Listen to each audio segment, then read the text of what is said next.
27ஆம் தேதி புதுச்சேரி, கடலூர், மயிலாடுதுறை ஆகிய மாவட்டங்களில் ஓரிரு இடங்களில் அதி கனமழையும், திருவள்ளூர் தொடங்கி புதுக்கோட்டை வரையிலான வடகடலோர மாவட்டங்களில் ஓரிரு இடங்களில் கனமுதல் மிக கனமழை பெய்யக்கூடும்.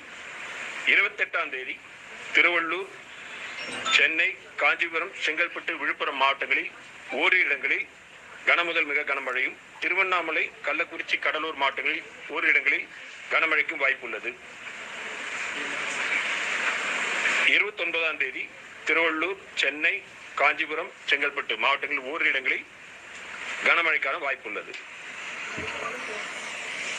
மீனவர்களுக்கான எச்சரிக்கையை பொறுத்தவரையில் 30ஆம் தேதி வரை மீனவர்கள் குமரிக்கடல், மன்னார் வளைகுடா, தமிழக கடற்கரை ஒட்டியுள்ள பகுதிகள், மத்திய மேற்கு வங்கக்கடல்,